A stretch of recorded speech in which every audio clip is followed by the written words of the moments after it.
Hello, Cho. Let's see the question. There is a stick whose one half is wood and the other half is steel. It is pivoted at the wooden end and force is applied at the right angles to its length at the steel end. Next, उसके बाद क्या करते हैं? It is pivoted at the steel end and the same force is applied at the wooden end. In which case, the angular acceleration more and why? Let's see the key concept of this question.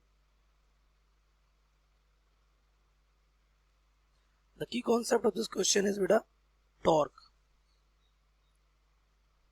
So it is a angular force applied to rotate a body. ये एक body को rotate करने के लिए लगाया जाता है. For example जैसे ये हमारी एक बॉडी है, इसको हमने यहाँ पाइवट कर दिया. पाइवट इन द सेंस होता है फिक्स करना, और इस पे क्या लगा दिया, इधर से लगा दिया इस पे फोर्स. तो ये बॉडी आपको पता है इस तरीके से इधर रोटेट करेगी. तो ये एक्सिस ऑफ रोटेशन होगी इसकी, और ये फोर्स है हमारा F. तो इस फोर्स का इस एक्सिस ऑफ रोटेशन वाली डिस्टेंस कितनी है, R. तो टॉर्क इज इक्वल टू क्या हो जाएगा हमारा, R vector cross F vector. ये और टॉर्क भी हमारा क्या होता है, वेक्टर ही होता है. तो दिस इज योर टॉर्क. लेकिन अगर आप इसको थोड़ा सा सॉल्व करेंगे then you will get that the torque is also equal to the I alpha. Torque किसके इक्वल होता है, आई अल्फा के इक्वल होता है. अगर इसके मैग्नीट्यूड को लिखा जाए, आई क्या है, मोमेंट ऑफ इनर्शिया,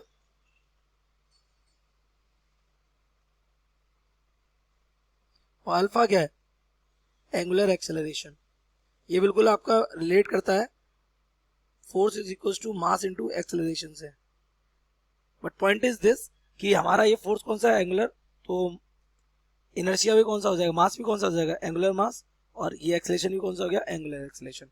अब आपको बेटा दो केस गिवन है, देख लेते हैं कौन से. तो ये आपके पास एक रॉड है, ये मान लिया ब्लू वाला मान लिया क्या है, वुड, और ब्लैक वाला मान लिया क्या है, स्टील. इन सेम केस ये हमारा क्या हो जाएगा, स्टील, और ये हमारा क्या हो जाएगा, वुड. तो पहले केस में क्या बोल रहा है कि उसने क्या किया है, it is pivoted at wooden end. तो वुड के एंड से इसको क्या कर दिया, पाइवट कर दिया. ये कौन है, हमारी एक्सिस ऑफ रोटेशन. अच्छा, हमने इस पे भी क्या लगाया है, फोर्स लगाया है यहाँ पे ये, और इस पे भी क्या लगाया है, फोर्स लगाया है. अच्छा, ये फोर्स कैसे है, सेम है. अगर बेटा ये फोर्स सेम है तो यहाँ से ये डिस्टेंस की लेंथ भी तो सेम ही होगी. तो यहाँ से जो टॉर्क होगा दोनों केस का, torque in both cases will be क्या हो जाएगा हमारे फॉर्मूले से, L into F which is same.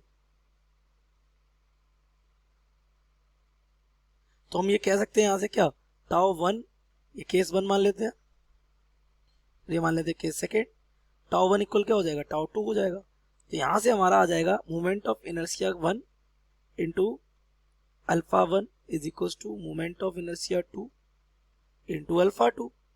यानी we can say what, that I into alpha will be a constant. इस वाले केस के लिए चाहे यहाँ फोर्स लगाए चाहे यहाँ फोर्स लगाए, कैसा रहना चाहिए, कांस्टेंट रहना चाहिए. तो अब आप एक चीज देखिए, दोनों केस में मोमेंट ऑफ इनर्शिया क्या होता है, इस पे बात कर लेते हैं. तो मोमेंट ऑफ इनर्शिया क्या होता है, moment of inertia is rotational inertia. ये कैसा इनर्शिया है, रोटेशनल इनर्शिया है which depends on mass and its distribution.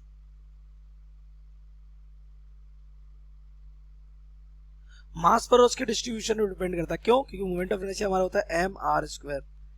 That means axis of rotation अगर ये है, ये मास हमारा एक यहाँ पे रखा हुआ है, यहाँ R1 है, और ये मास अगर हमारा यहाँ पे रखा हुआ है, ये R2 है, और R2 हमारा कैसा है, बड़ा है किससे, R1 से.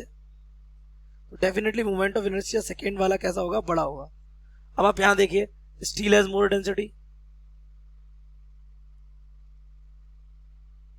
Density than would. और क्योंकि दोनों आइडेंटिकल है तो मास भी तो स्टील का मास भी तो ज्यादा हो, तो स्टील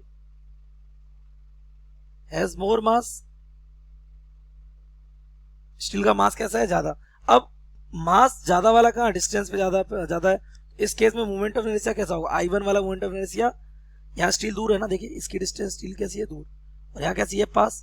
तो यहाँ पर वाला, यहाँ पहले केस का जो मोमेंट ऑफ इनर्शिया वो कैसा होगा, ज्यादा होगा। सो moment of inertia I1 will be greater than I2।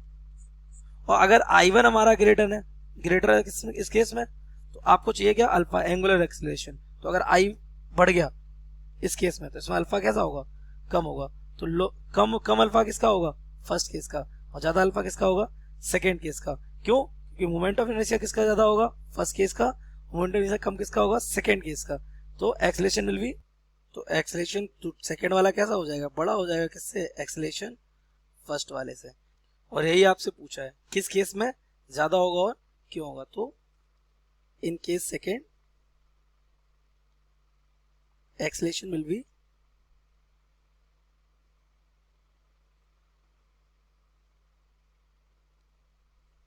more than case first। ऐसा क्यों होगा, क्योंकि moment of inertia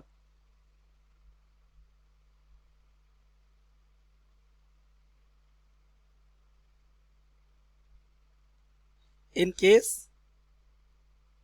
first is more than